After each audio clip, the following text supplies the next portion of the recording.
The comfort of your favorite seat is now your comfy car-selling command center, thanks to Carvana. It doesn't get any better than this. Your favorite seat's the best spot in the house. Make it even better by entering your license plate or VIN and getting a real offer in minutes. There really is no place like home. And speaking of home, Carvana will pick up your car from yours after you finalize your offer. Visit Carvana.com or download the app and sell your car from your comfy place.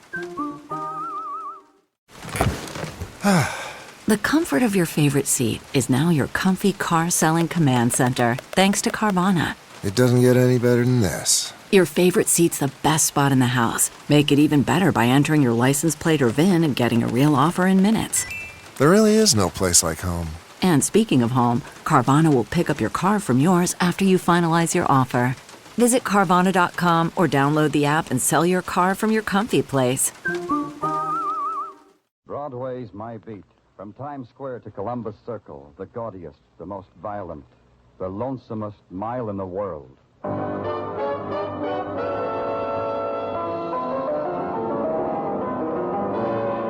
Broadway Is My Beat, with Larry Thor as Detective Danny Clover.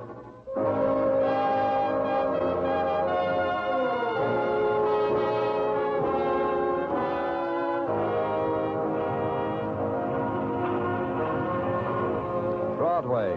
It's an enchanted island or a prison cut off from the rest of the world. It all depends upon the mood you're in. The sudden sounds that dart from doorways, call them fury, or make yourself believe their promises dimly heard. Or con yourself that the stare that just trailed by you had nothing to do with hunger. You can kid yourself on Broadway because that's what it's here for. It's Broadway, My Beat.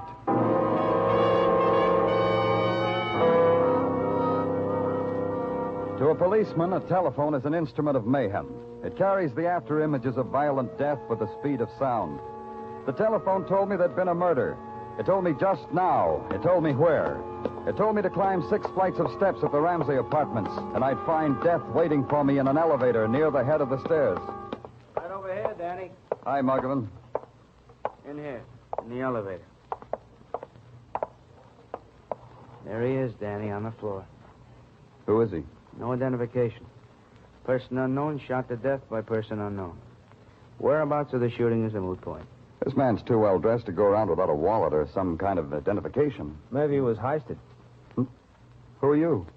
Elevator man. Yeah, Danny, he runs the elevator. He called in the precinct. I got the call. Maybe the guy's wallet was heisted. Robbery, huh? With a deadly weapon. You. Funny man. What's your name, elevator man? Eddie Amboy, 1212 East 54th. You walk up 2, turn right, turn left, then walk up a half till there's nothing but a door. Eddie Amboy, my place. Okay, Eddie. Tell me about it. About what? Book him, Muggavan. I'm tired. Oh, about the guy here? I already did that. Ask this Muggavan here. I did the story to him. Mr. Clover's tired. Do the story again. Yeah, I am. The guy pushes a buzz on the first floor. Where were you? In the sub-basement. Little thing's wrong with this elevator. I was fixing it. I'm conscientious. Go ahead. The guy buzzes, I bring the car up, I open the door. This guy gets in. He's holding his tummy like it aches him. He says, 6th floor, please. I close the door. I turn the handle. We ride. Now comes the 6th floor. We stop. I open the door. I look around. The guy's on the floor, dead. Tummy ache turns out to be caused by bullet. The story he told you, Muggavan? The same. If it gets too complicated, I'll be glad to do it again. Start all over from the sub-basement. You did good. Thanks. Can I have my elevator back now? It's not yours anymore, kid. When a man gets murdered on an elevator, the elevator suddenly belongs to the world. A man's dying takes many shapes, occurs in many places. It's rare that he has a choice. But the unknown, unnamed man whose face was now gaunt against the pressure of his cheekbones, whose eyes held no reflection of the light shining into them, seemed to have made one. He chose not to die in the street, but to crawl within the metal walls of an elevator and to plain the prosaic words, the dying words on his lips. He must have chosen, too, because for him they had meaning. It was my job to find out their meaning.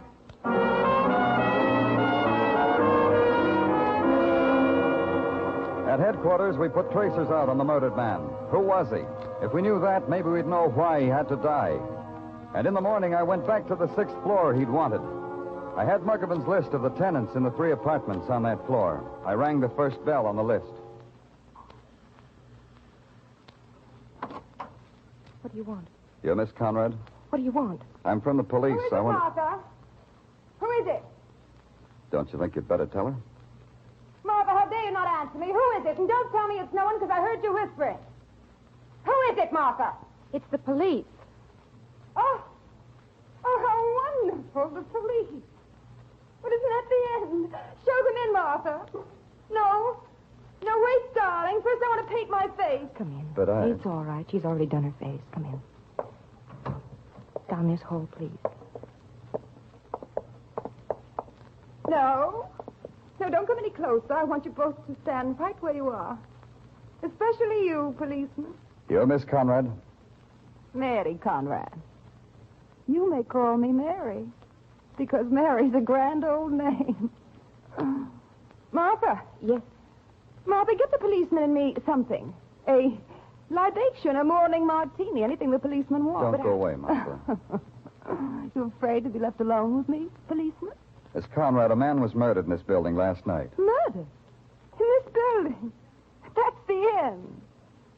Martha, did you hear what the beautiful man said? He got in the elevator and asked for the 6th floor. Was it you he wanted to see, Miss Conrad? The policeman must want a drink. No, Mary, he wants to... Do as I say, Martha. Don't be angry with me, darling. Just always do as I say. Now, where were we? Oh, yes, the murdered man. Who was he? We don't know, but I have a picture. A picture? How wonderful. Gimme. Here. Very distinguished. So dead. So horribly dead. Do you know him? Would it make it easier for you if I did, policeman? Do you know him, Miss Conrad? I'm sorry, dreadfully sorry. We don't know this man, do we, Martha? Do we? No, we don't know him. Where were you last night, Miss Conrad? I was here. All day. All evening, all night. I didn't go out once. Did I, Martha? No. The commotion in the hall when the man was found. It didn't wake you? Did it wake me, Martha? No, you slept very soundly. You sleep in the same room with Miss Conrad, Martha? Well, Policeman, you talk to Martha as if she were a servant. But I thought... That's dreadful. Of course Martha's not a servant. She's my sister. Isn't she the end? Maybe I said something after that. I don't remember. What I do remember is waving my jaw a few times and trying to smile and give the impression of course she's your sister. What else? Then I left. The apartment door across the hall had a nameplate that said Jonathan Quill and was equipped with a door knocker, a brass dragon sticking his tongue out at me. I lifted him up and pushed his face against the door. And then it happened. The door swung open. I stepped inside. How was I to know I was standing in the middle of a train crossing? Jump over it, boy. Jump over it. You want to get hit by a train? Oh, yeah. You sure had a narrow squeak now, didn't you? Could have taken off a toe. Yeah. Hey, what goes on? Look at her go. Oh, an exact replica of the Super Chief. And almost as fast. Oh, always wanted to be a brakeman, boy. Became a millionaire instead. What did you want to become? A millionaire. I got to be a policeman instead. Glad you came. Never had a policeman watch for trains. Never thought about asking one. Well, now that you're delighted, Mr. Quill, I hope I won't do anything to break up your fun. I'm a policeman come to see about a murder. Yeah, murder? Wait till I throw the switch, boy. Wait till I throw the switch here. Just wait till I throw it. What's the murder? You mean the one down the hall? The elevator murder? I didn't do it, and I'll prove it to you. Mr. Quill. You bet I'll prove it to you. You want an alibi, don't you? That's why you came here. I know all about policemen. You want alibis. Harold! Harold! Yeah? Come in here. Harold, that's a policeman. You know what to do, Harold. Right over there. That's a policeman right there. Hello. My name's Harold Blake, Jonathan's partner. Danny Clover. You seem to have gotten Jonathan excited. Jonathan gets excited. Tell him, Harold. Tell him. You know what to do now. Tell him. Well, ever since the elevator boy was in here last night... Eddie Amboy? He didn't say anything about that. I didn't know he came in the apartment. Well, he reported the murder from here. You mean he used your phone to call the police? Yes, that's right, to call the police. I was here visiting with Jonathan. I live in the next apartment, you see. I see. Pretty late for visiting, wasn't it? By some standards. By some standards? Frankly, Mr. Clover, and you've probably never gotten an alibi like this in your life, we wanted to watch the trains on what we call the milk run. That's our alibi. Tell him what else, Harold. Go ahead. Oh, I don't think that's necessary. Go ahead. Tell me what else. It's about the elevator operator, about Eddie. Jonathan thinks Eddie is the murderer. That's what I think. Oh? Why? Because Eddie is mean and spiteful and tried every which way to make an honest dollar. He's the type that murders other types. What else? Need there be anything else? Eddie is the killer. It's a hunch I have. I have made $1 million with my hunches. You see how it is, Mr. Clover. No, I don't see. But I'm going to try. Where there's peace, gentlemen, and quiet. Away from trains, gentlemen.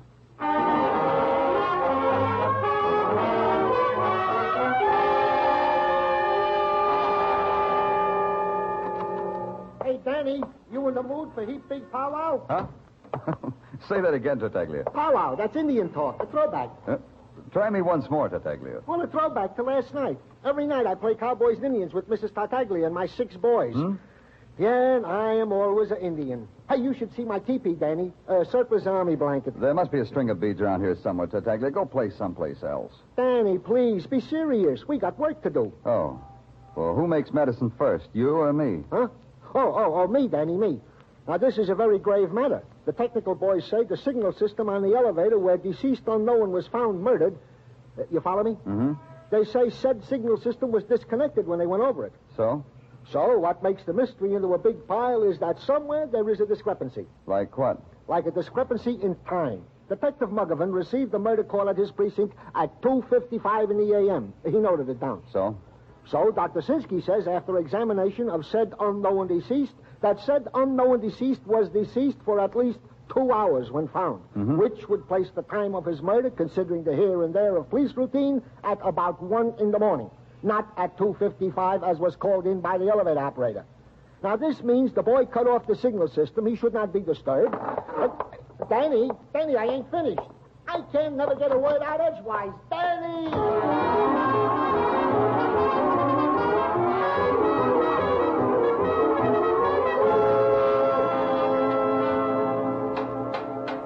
The doorman told me I'd find you here, Eddie.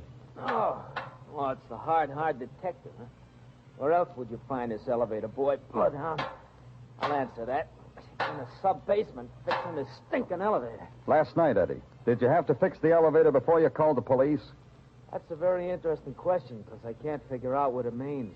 Very mystical. I'll explain it to you, elevator boy. Now, go back, Bloodhound. If you come under here with me, you might get your throat caught in a steel cable or something. Under here is for experts. From here, then. The call you made to the police, Eddie. How come it was almost an hour late? That's a long time, an hour. Hey, you're good. You boys are real good to find out a thing like that. We got experts, too, Eddie.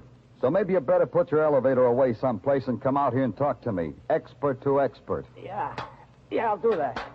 One more tap in its tummy. Hey, who's that? Eddie, get out! Get out! I can't! My foot is caught! Help! Oh! No.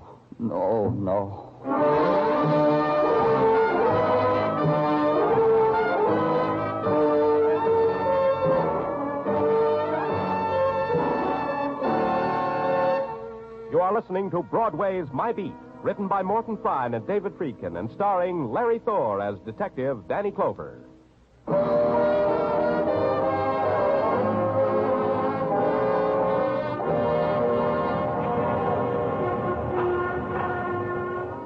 Broadway is a place that mourns the dead only in passing.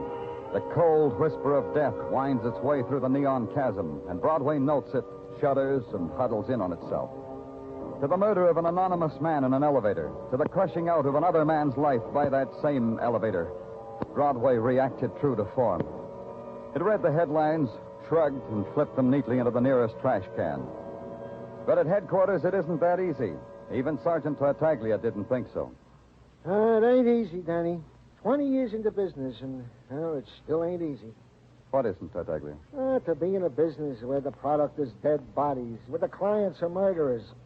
I've often commented thusly to Mrs. Tartaglia. Does she comfort you then, Tartaglia? Like an angel. She goes to the mixmaster, beats up a recipe, and presents me with a confection. I happen to have one here now, Danny. Homemade halva. Here, have a piece. Go on. Thanks.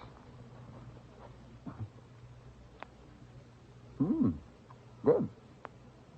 Okay, Tartaglia, brief me. Oh, just halva. For her, it's like chewing on a dream, huh, Danny? My compliments to the missus. Brief me, Detective. Yeah. Well, item. The unknown man found dead in the elevator of the first part is still, to all intents and purposes, unknown. Yeah, but you'll keep after it, Detective. Oh, like an old hound dog. Mm-hmm. Item, the death of the elevator operator, Eddie Amboy. The boys in technical concur with your opinion that he was indubitably murdered. Well, it's generous of them. Yeah, they thought so. They said the hacksaw you found on the roof of the apartment building, plus the evidence that the elevator cable had been sawed through, this made it murder. What else, Detective? Well, we have checked on the background of Eddie Amboy. Found he ran an elevator, and in his room had a wife, Mrs. Eddie Amboy. She there now? Oh, yeah, Danny, yeah. The boys are even now, keeping tabs on her. Detective, give me the rest of that halva. I may need it for comfort.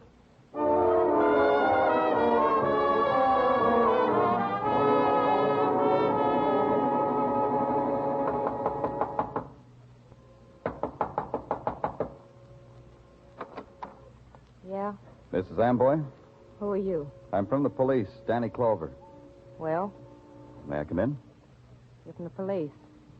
You want to see me about what? About Eddie, about your husband. He's dead. You're late. You should have come months ago. Eddie's dead. Last night he got married to an elevator. Eddie was murdered, Mrs. Amboy. You'd want to take the trouble. Oh, come on in. Sit over there if you want to. Thanks. You said I should have come months ago. Why? Could have arrested him. Could have had him sentenced for every little petty crime he committed. I added it up one night. Come to 157 years. That way, huh? This way, Mr. Clover. I could have visited him in jail, brought him pineapple upside-down cake. He liked pineapple upside-down cake. It's a dream I had. To watch him eating pineapple upside-down cake behind bars. You sound bitter enough to want to kill him. And wreck that dream I told you about? Myself? That was Eddie's department. You were around when Eddie was killed? Still doubt me, Mr. Clover.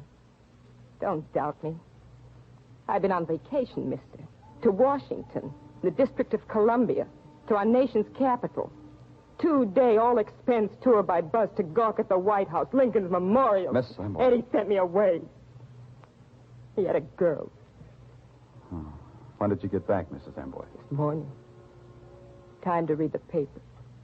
And time to know that Eddie was dead.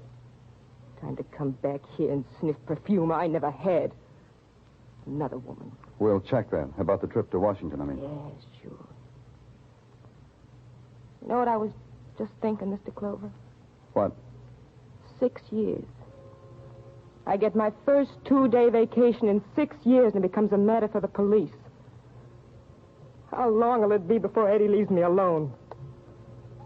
You've seen women like me before, mister. Help me out. How long will it be? We'll just check about that bus trip. No longer than that. Wait a minute. Don't go yet, Mr. Clover. I got it right here. Here. Take this wallet. What about it? Before I burned Eddie's clothes this morning, I went through them. Maybe he left me $5 insurance money. I found this wallet. Eddie never had no wallet like this. Anyhow, it's empty. Not quite empty. A picture of a man. An identification card. You know him? Not really, Mrs. Amboy, but I know about him. He's a man who didn't get off an elevator. He tried, but he didn't make it. Mrs. Amboy's eyes glittered through the shadows of the room filled with shadows. And all that was in them was the hard crust of a hatred finally resolved. It was not only Eddie's clothes she had burned, but his touch, his gaze on her, the whispered night words. There was nothing more I could ask her about Eddie that she would answer. So I got out.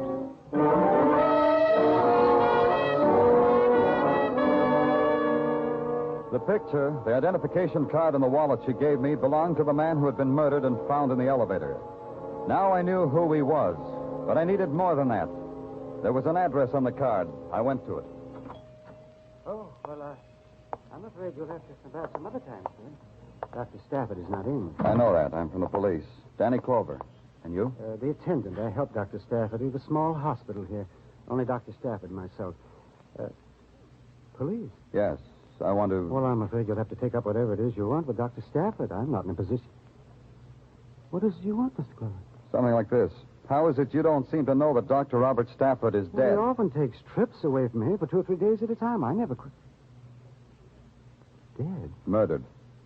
That's impossible. Well, he was so hale and hearty when he left here. He was so... Murdered.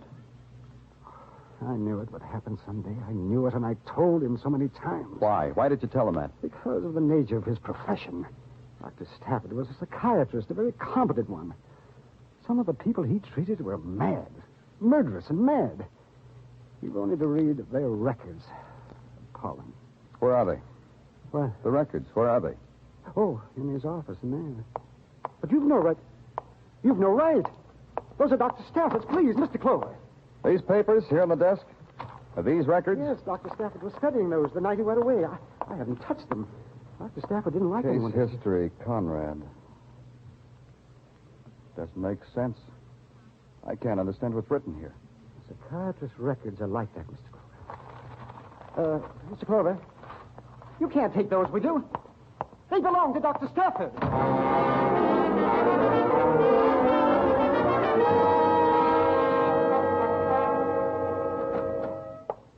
Welcome, Danny. Welcome to the office that Freud built with the taxpayers' money, Danny. Dr. French, how are you? All right, Danny, all right. Well, what brings you to the city psychiatrist?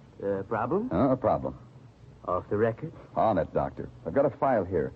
It's filled with words and parts of words that I don't understand. A file about a sick woman. Illness requires a special language, Danny. Let me take a look. Here. Anything, Doctor? Gently, Danny, gently. This is quite a history. Sum it up for me, Doctor. Tell me so I can understand. Can the lay mind understand insanity? For the woman named Conrad, it says here that she's insane. How insane? The insanity of the headlines, Danny. The sensational insanity. The woman named Conrad is a homicidal maniac. Yeah. This woman needs attention. According to these notes, she was going to be committed. I know, but which one? I don't understand. Which one, Doctor? Which Conrad? Martha or Mary? Which is a homicidal maniac? Which?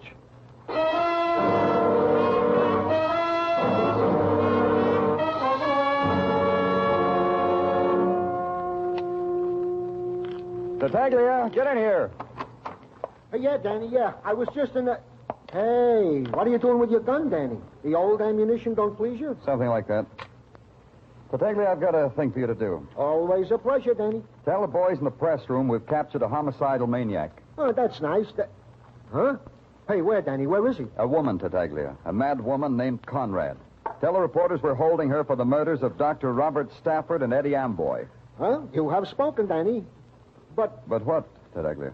Well, me, a policeman. It makes me ashamed to confess it, but I don't know what's going on in the police department. Oh, I'll whisper it in your ear, then you'll know.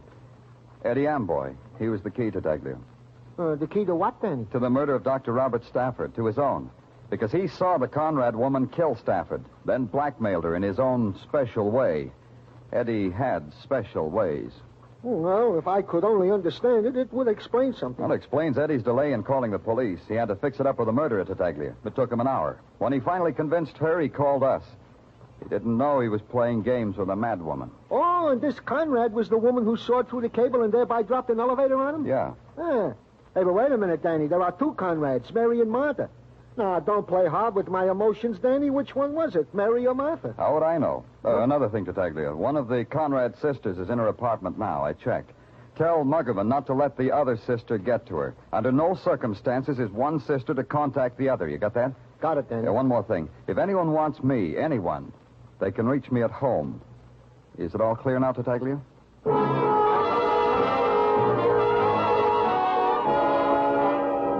So I went home.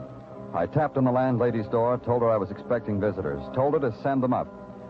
In my apartment, I hung my shoulder holster with a gun across a chair, then sat facing the window, trying to hold on to at least one of the answers that kept nudging themselves through my mind.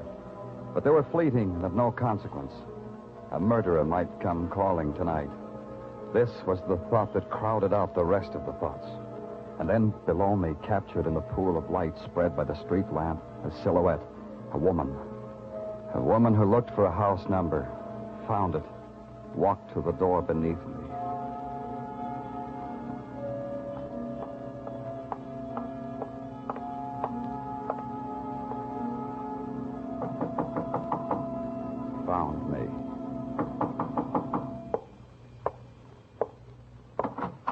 Good evening, Miss Conrad. May I come in? I want you to.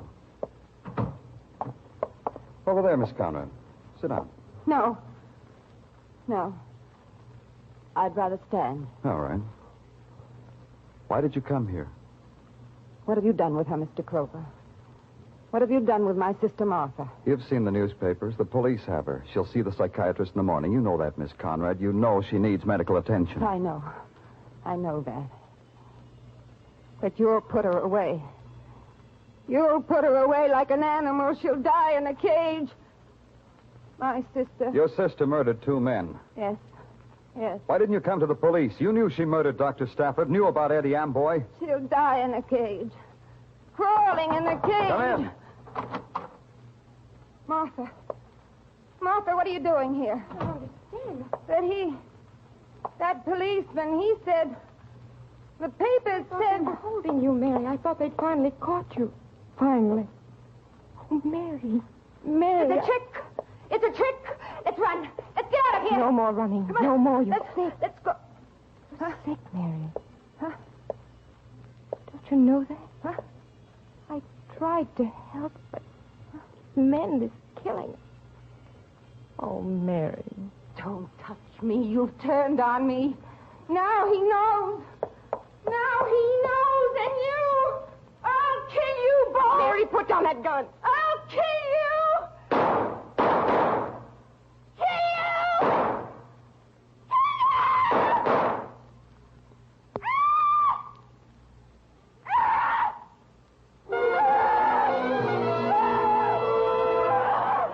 The smoke from the gun curled up and mixed with her hair, and behind the smoke, her face, fury disintegrating, dissolving into disbelief. She stood there, her body taut, her mind clutching for one fleeting instant of sanity that it was through, over, done with. The simple recognition that the gun had been harmlessly loaded. Then she rejected everything.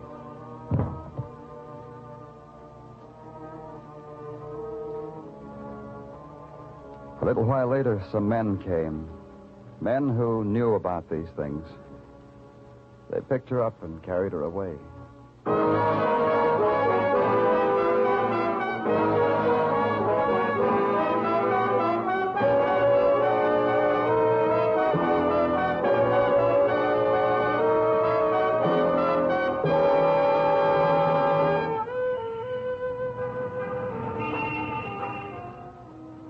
Broadway's deserted now, except for those who never quit. Those who wear peepholes for eyes, the dream walkers, the people who want to laugh. They search behind doorways, in alleys, through shuttered windows. And they never go home, because they can't. It's Broadway, the gaudiest, the most violent, the lonesomest mile in the world. Broadway, my beat.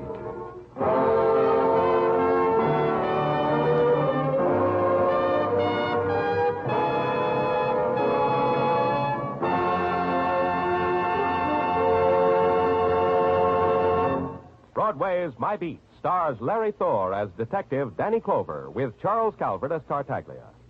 The program was produced and directed by Elliott Lewis.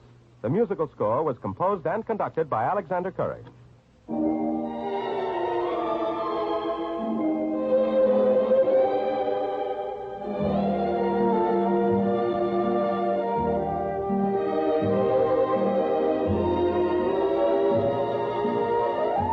This is the United States Armed Forces Radio and Television Service.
That's not just the sound of that first sip of Morning Joe. It's the sound of someone shopping for a car on Carvana from the comfort of home. That's a good blend. It's time to take it easy, like answering some easy questions to get pre-qualified for a car in minutes.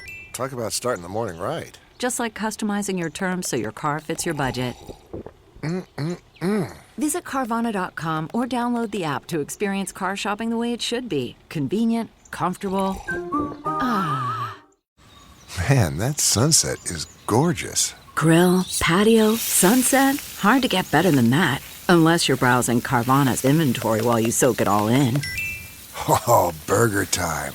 So sit back, get comfortable. Carvana's got thousands of cars under $20,000 just waiting for you. I could stay here forever. Carvana, where car buying meets comfort meets convenience. Download the app or visit Carvana.com today.